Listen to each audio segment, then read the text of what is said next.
Olá, mais uma vez eu quero compartilhar uma palavra do Senhor contigo nesse momento.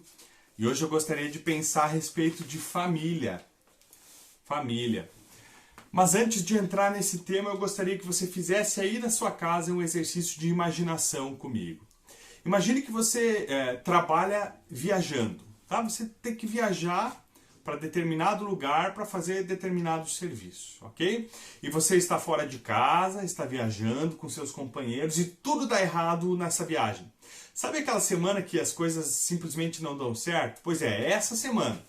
Tudo deu errado, tá tudo complicado, difícil demais. Pois bem, você está longe de casa, as coisas dão errado, você vai voltar para casa. E não é uma viagem tão curta assim, são 3 dias de viagem para você chegar em casa. E quando você está se aproximando de casa, ao longe, assim, longe, vendo a cidade, você enxerga uma fumaça. Fumaça na cidade, você pensa, mas o que está acontecendo? E quando você se aproxima da sua cidade, você percebe que ela foi incendiada. E você encontra a cidade onde você mora, o seu bairro, a sua vila, destruída, em ruínas. Bom, o que passa na sua cabeça? Você quer ver onde está a sua família. Você vai procurar com todas as suas forças os teus familiares, onde é que eles estão, o que aconteceu com eles. E você corre para casa e tudo que você encontra é um monte de ruínas. A sua casa está em ruínas, em destruição.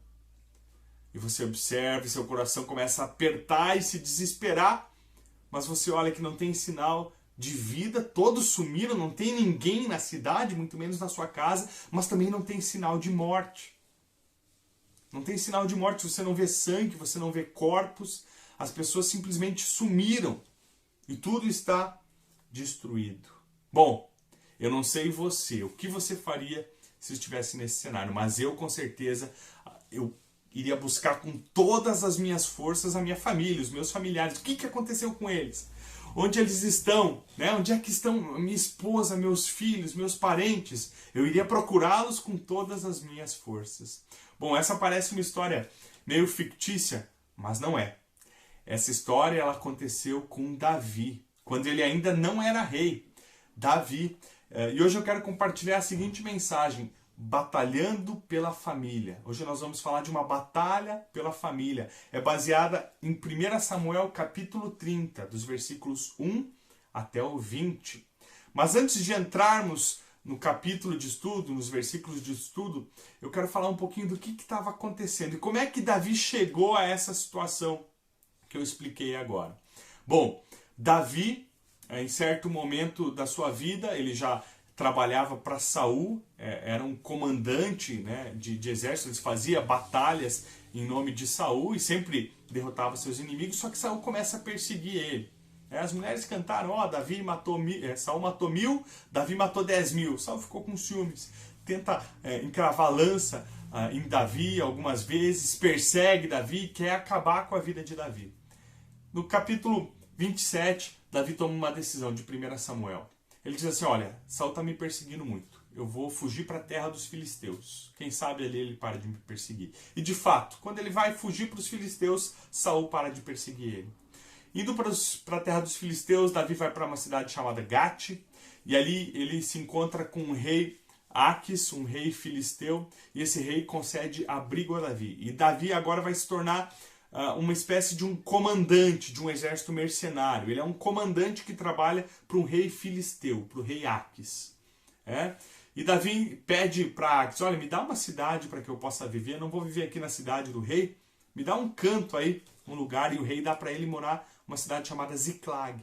E ali Davi, então, vai habitar com seus soldados, 600 homens prontos para a guerra, era o que Davi tinha. Bom, a história vai prosseguindo e os filisteus, então, eles vão querer guerrear contra Saul. Os filisteus se levantam, vão fazer guerra contra os israelitas. Saul começa a ficar com medo, ele começa a ficar desesperado porque a guerra está vindo. Ele consulta a Deus, Deus não responde. O profeta Samuel já havia morrido. Então, Saul está desesperado, com medo, ele decide consultar uma necromante. Algumas versões antigas vão falar uma pitonisa, uma mulher que consulta os mortos para saber o que fazer. Ele está desesperado. E nessa consulta lhe é revelado, você pode ler isso no capítulo 28 com mais detalhes, lhe é revelado que ele vai morrer, ele vai ser derrotado, ele vai morrer. E o texto bíblico vai falar que Samuel, levanta da terra e fala tudo isso para ele. E aí tem a discussão se é um demônio, se é de fato Samuel, e eu não vou entrar nessa discussão aqui.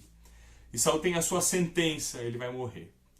Davi está ao lado dos filisteus e o rei Aquis diz para ele: você vai guerrear com a gente, você vai enfrentar o teu povo, os israelitas, conosco. Davi responde: olha, você vai saber do que teu servo é capaz. E eu não sei se aqui Davi está querendo enganar Aquis com uma resposta meio evasiva, ou se ele está dizendo: olha, vou chegar lá, vou acabar com o meu povo. Ou ainda: olha, Aquis, você vai ver o que eu sou capaz, eu vou ajudar meu povo no meio da guerra. Não sei o que Davi quis dizer com isso. Mas de fato Davi vai para a guerra. E quando Davi se junta ao exército dos demais filisteus, os outros reis filisteus dizem: não, Aquis, esse homem, esse é aquele Davi que o pessoal cantava, Saul matou 1000, Davi matou 10.000. As mulheres cantavam isso. Que oportunidade melhor que ele tem, para voltar para o seu rei, para o seu povo, a não ser essa. No meio da guerra ele se vira, mata os nossos soldados e ele tem um renome entre o povo de Israel. Manda embora. Aquis chama Davi e fala: olha, você vai ter que voltar. O pessoal não quer você aqui na batalha. E Davi vai voltar para casa e vai acontecer, depois do capítulo 31, a batalha entre os israelitas e os filisteus. E no capítulo 30, Davi está voltando para casa. Ele vai fazer essa viagem a trabalho como um mercenário. Ele é mandado embora pela desconfiança e agora ele volta para casa. E aí começa a acontecer tudo aquilo que eu narrei aqui no início. E eu quero ler com você 1 Samuel 30, do 1 até o 6, quando Davi mergulha no cenário que eu descrevi no início dessa mensagem. Versículo 1. 1 Samuel 30, versículo 1. Quando Davi e seus soldados chegaram a Ziclag, no terceiro dia, os amalequitas tinham atacado o Negueb e incendiado a cidade de Ziclag. Levaram como prisioneiros todos os que lá estavam, as mulheres, os jovens e os idosos. A ninguém mataram, mas os levaram consigo quando prosseguiram seu caminho. Ao chegarem a Ziclag, Davi e seus soldados encontraram a cidade destruída pelo fogo e viram que suas mulheres, seus filhos, suas filhas tinham sido levados como prisioneiros. Então Davi e seus soldados choraram em alta voz, até não terem mais forças. As duas mulheres de Davi também tinham sido levadas, Ainoã de Jezreel e Abigail do Carmelo, a que fora mulher de Nabal. Davi ficou profundamente angustiado, pois os homens falavam em apedrejá-lo. Todos estavam amargurados por causa de seus filhos e suas filhas. Até aqui. Até a primeira parte do versículo 6. Davi volta para casa, uma viagem de 3 dias, e ele encontra uma cidade arrasada. Os amalequitas, aliás, um povo ao qual Davi constantemente atacava enquanto ele trabalhava para Aquis, para o rei filisteu. Ele atacava algumas regiões, entre elas regiões dos amalequitas, e quando ele atacava ele não deixava nenhum sobrevivente, e quando ele ia dar relatório para Aquis ele dizia que tinha atacado algumas regiões ligadas ao povo de Israel. E Aquis pensava então que Davi estava se tornando um homem odiado entre o povo de Israel, mas na verdade Davi atacava muitas vezes os amalequitas, então eram inimigos de Davi. E eles se aproveitaram da situação, os filisteus saíram para a guerra, os israelitas saíram para a guerra, eles decidiram saquear e invadir algumas cidades que estavam sem proteção. E eles invadem Ziclag, incendeiam a cidade de Ziclag. Agora eu lembro você, 1 Samuel 22, 2 vai falar a respeito desse exército, desses homens que estavam com Davi. Quando Davi foge de Saul, vai morar em uma caverna, alguns homens se juntam a ele. Quem são esses homens? O texto bíblico vai dizer que são a escória. São os desesperados, os que estão com problemas financeiros, os descontentes, só gente com problema. E aqueles homens que vão ser liderados por Davi, cheio de problemas, talvez a escória da sociedade, agora, quando enfrentam um problema ao lado de Davi, o que eles começam a falar? Eles começam a falar em apedrejar Davi. Davi, nossa cidade foi incendiada, nossas mulheres foram levadas, nossos filhos, o que aconteceu com eles? Tem que ter um culpado, né? Quando acontece um problema, a gente sempre tenta achar um culpado. Bota a culpa na igreja, bota a culpa no pastor, bota a culpa no marido, na mulher, nos filhos, não importa. A gente tenta achar um culpado. E os soldados encontraram em Davi o culpado, queriam apedrejar ele. O texto bíblico vai falar no versículo 2 que as mulheres e as crianças, os filhos, foram levados de lá. A ideia é que eles foram tocados como animais. Agora eles eram prisioneiros de guerra. O texto vai nos dizer que eles foram levados e ninguém foi morto. Porém, Davi e seus homens não sabiam disso. A Bíblia nos fala isso, mas Davi e seus homens não sabiam, eles não tinham essa informação. Eles apenas sabiam que o pessoal tinha sumido. O que aconteceu? Se foram prisioneiros de guerra, vão ser vendidos como escravos. Nossas mulheres servirão de concubinas de outros homens maus. O que aconteceu com nossos filhos? O desespero começa a tomar conta daqueles homens do coração de Davi. Eles estão cansados, sobrecarregados, desesperados, desanimados. Para onde correr? Quem invadiu Ziklag? Qual o exército inimigo? Para que lado a gente vai? A situação não podia ficar pior. Mas o que Davi vai fazer? O que Davi vai fazer? O desespero toma conta dele e dos seus homens. E qual é a resposta de Davi diante do desespero? Segunda parte do versículo 6 até o 10 diz assim: Mas Davi fortaleceu-se no Senhor, o seu Deus. Então Davi disse ao sacerdote Abiatar, filho de Aimeleque, traga-me o colete sacerdotal. Abiatar o trouxe a Davi. E ele perguntou ao Senhor, devo perseguir esse bando de invasores? Irei alcançá-los? E o Senhor respondeu, persiga-os. É certo que você os alcançará e conseguirá libertar os prisioneiros. Davi e os 600 homens que estavam com ele foram ao ribeiro de Besor, onde ficaram alguns, pois 200 deles estavam exaustos demais para atravessar o ribeiro. Todavia, Davi e 400 homens continuaram a perseguição. O texto bíblico vai nos dizer que diante do desespero de Davi, ele resolve se fortalecer no Senhor. Davi era um homem que tinha tudo para abandonar sua fé em Deus. Por quê? Ele estava sendo perseguido pelo seu rei. Ele estava em terra estrangeira. Outros deuses eram adorados nessas terras. O judeu tinha aquele sentimento da sua terra. Deus é um Deus desse lugar, do nosso país. É aqui que ele precisa ser adorado. Havia o tabernáculo. Naquele momento ainda não havia o templo de Jerusalém, mas havia o tabernáculo. E os judeus adoravam ao Senhor no tabernáculo. Tinha o seu sistema de culto e ritual. Davi ele estava longe da sua terra, ele tinha tudo para abandonar a sua fé, mas ele não abandona. Ele chama o sacerdote Abiatar.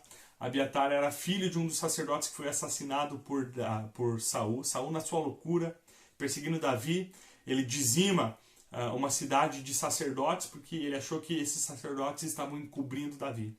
E um rapaz foge. Esse rapaz é Abimeleque, Abiatar, esse rapaz é Abiatar, e ele foge para procurar abrigo em Davi, traz junto o colete sacerdotal. E Davi diz nesse momento, olha, traz o colete sacerdotal, vamos consultar o Senhor. No colete sacerdotal havia o Urim e o Tumim. Esses são objetos misteriosos, a gente não tem muitas informações, mas eram objetos pelos quais o povo de Israel, o sacerdote, ele consultava a Deus.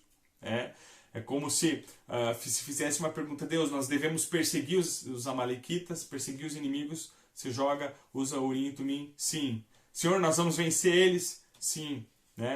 Não sabemos exatamente como são esses objetos, mas eles foram usados. Davi vai se fortalecer no Senhor, Davi vai consultar o Senhor para saber para onde ir.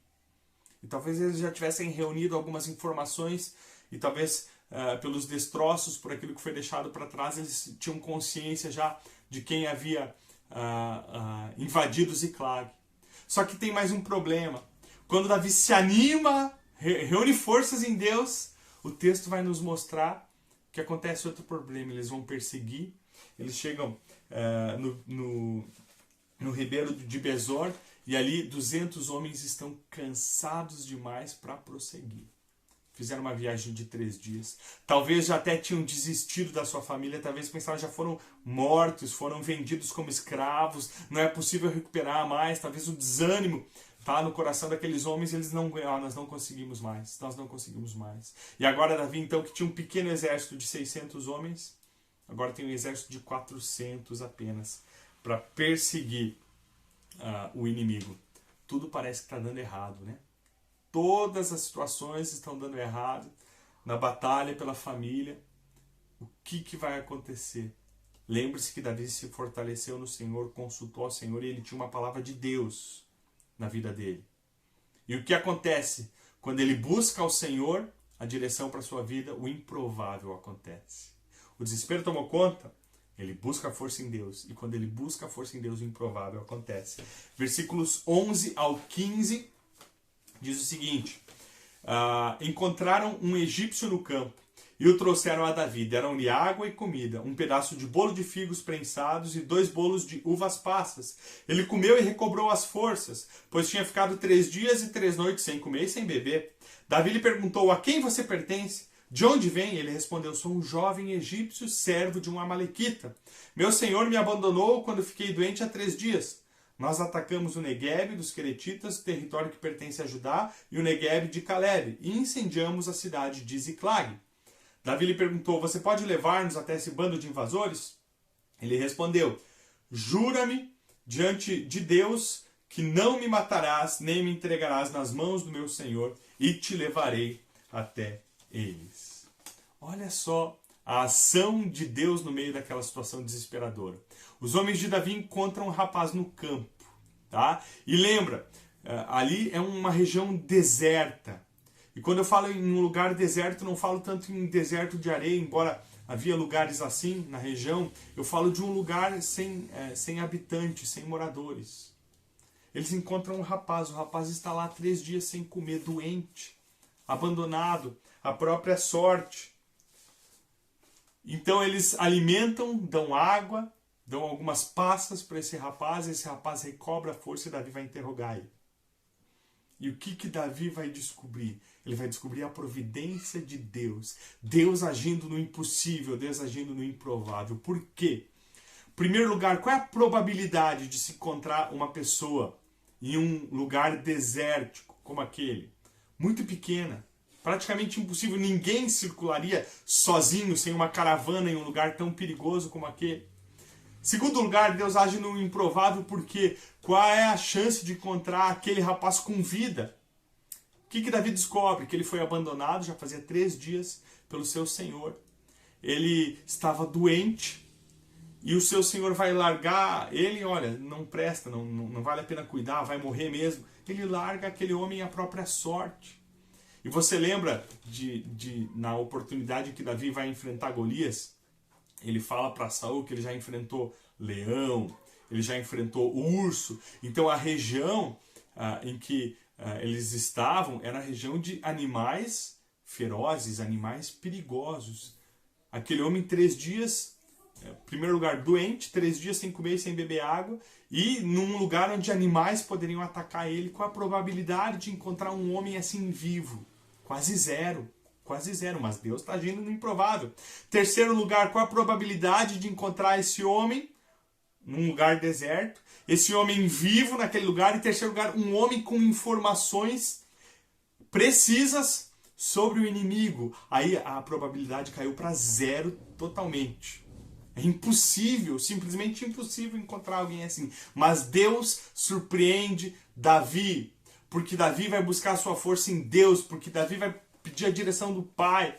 E mesmo que problemas continuam se levantando, Davi vai continuar, porque ele tem uma palavra de Deus para a vida dele, uma palavra de Deus para aquela situação, e por isso ele pode continuar, e Deus providencia o socorro, o livramento, as informações que Davi e seus homens precisam. Naquele momento todo mundo achava que estava tudo dando errado, né? Tá tudo errado, não vai dar certo, impossível, mas Deus vai surpreender Davi e seus homens. E aí sim, do versículo 16 ao 20 a gente vê a liberdade. a liberdade para a família de Davi e de seus homens, porém, depois de muita luta. Acompanhe comigo o versículo 16. Quando ele levou Davi até lá, até o acampamento dos amalequitas, né? Os amalequitas estavam espalhados pela região, comendo, bebendo, festejando os muitos bens que haviam tomado da terra dos filisteus e de Judá. Davi os atacou no dia seguinte, desde o amanhecer até a tarde. Nenhum deles escapou, com exceção de 400 jovens que montaram em camelos e fugiram. Davi recuperou tudo o que os amalequitas tinham levado, incluindo suas 2 mulheres. Nada faltou, nem jovens, nem velhos, nem filhos, nem filhas, nem bens, nem qualquer outra coisa que fora levada. Davi recuperou tudo. Tomou também todos os rebanhos dos amalequitas, e seus soldados os conduziram à frente dos outros animais, dizendo: estes são os despojos de Davi. Agora, depois das informações recebidas por aquele jovem rapaz, Davi talvez estava num momento muito difícil, talvez o mais difícil dessa jornada, porque eles estavam cansados, exaustos, e diante deles havia um exército inimigo. E é interessante que o texto diz que 400 rapazes dos amalequitas fugiram. 400 montaram em cavalo, o resto tudo foi morto. Eles acabaram com todo o exército. Imagina o tamanho desse exército. Se o restinho que foge são 400, imagina o tamanho desse exército. E Davi com 400 homens vai encarar esse exército. Com 400 homens. E talvez aquela era uma hora difícil, porque ele estava diante do inimigo, e aquela seria a batalha mais dura, a mais importante pela qual ele já havia lutado. Por quê? Davi já tinha lutado contra o gigante Golias. Davi já tinha feito batalhas em nome de Saul. Davi havia matado mais de 200 filisteus, cortando seu prepúcio para poder casar com a filha do rei. Tantas batalhas por Israel, pelo rei Saul, mas agora ele estava diante de uma batalha mais nobre, mais importante, porque ele estava lutando pela família, diante de uma batalha pela família. E essa batalha não tinha outra situação, era vencer e libertar sua família, ou morrer e acabar com tudo. Eles precisavam vencer. O exército de Davi cansado, depois de 3 dias de viagem, desanimado, desesperado, mas não era momento de voltar atrás, porque Deus tinha dado uma palavra. Por outro lado, os amalequitas estavam desorganizados, eles estavam espalhados pela região, festejando, e talvez naquele momento as mulheres tomadas como escravas de Ziclag agora serviriam de diversão para a festa daqueles homens. E aquele era um povo extremamente cruel, talvez os filhos e filhas seriam vendidos como escravos para outros povos, talvez alguns até seriam mortos naquela situação. Mas o Senhor é fiel ao seu servo, fiel. E Deus vai dar a vitória. E a batalha é dura, ela é do amanhecer até o entardecer. Não é 15 minutos de luta, mas é uma batalha dura e intensa, e depois de tanta luta e tanta batalha, agora a família de Davi, a família dos homens de Davi estava livre. Aqueles homens com todas as suas forças foram batalhar a batalha mais importante das suas vidas, que é a batalha pela família. A batalha pela família. Eu quero fazer um fechamento nessa mensagem. Talvez você pense, o que isso tem a ver comigo, Uma boa história a respeito de Davi.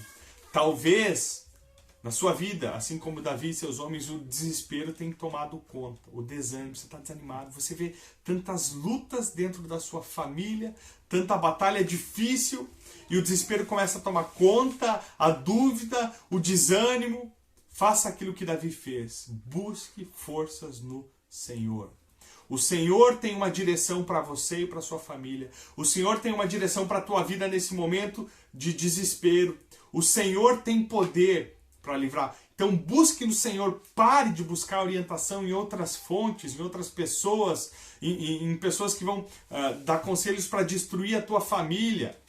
Pare de buscar conselhos de separação, de divórcio, de briga, de discórdia. Pare, busque no Senhor aquilo que você precisa. Porque ao momento que você buscar a direção do Senhor, o improvável começa a acontecer. Lembra de Davi? Encontrou aquele homem? Deus começa a agir no impossível. E talvez aquele casamento que pareça não ter mais solução, Deus começa a agir e restaurar. E talvez aquele filho, aquela filha perdido, caminhando no mundo, na depravação, ele começa a ser encontrado por Cristo. Talvez aquela situação completamente improvável e impossível começa a ser revertida.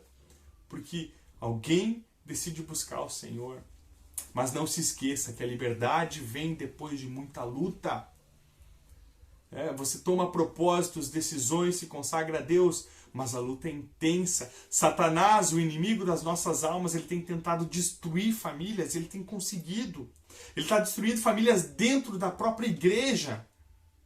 Então nós temos uma luta pela frente, uma luta intensa. É uma luta árdua, mas não tema, porque o Senhor está com seus filhos nessa luta. O Senhor está te fortalecendo, te dando a direção. E meu convite para você, nesse momento, é que com todo o teu coração, com todas as tuas forças, não desista de lutar pela tua família. Se você já falou tudo que tinha que falar, não tem mais nada para falar, ore, lute em oração, de joelhos dobrados, em jejum, para ganhar a tua família para Cristo. O Senhor tem poder. O Senhor vai honrar a tua batalha, a tua luta, e ainda que teus olhos não vejam. As sementes que você planta em oração, em batalha pela família, são sementes de valor eterno. Não desista.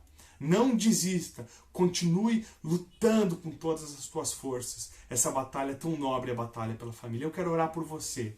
Quero orar pela sua família. Pai, nós nos colocamos diante do teu altar clamando, enche o nosso coração de coragem, força, persistência para batalharmos pelas nossas famílias. Talvez alguns possam estar com sentimento de desânimo, desespero, Senhor. Talvez pensando em desistir. Que teu Espírito Santo possa renovar as forças. Em oração, de joelhos, Pai. Que essa batalha possa ser travada, Senhor. E que a vitória possa vir depois de muita luta. Em nome de Jesus, colocamos nossas famílias, nossos familiares nas tuas mãos, pedindo que tu possa agir com poder, graça, agindo no improvável, fazendo milagres, restaurando, trazendo vida a casamentos, a filhos, a famílias. Em nome de Jesus nós oramos. Amém, Senhor. Eu desejo que o Pai abençoe a tua família. Não desista de lutar, de batalhar e de orar. Que Deus te abençoe e tenha uma boa semana.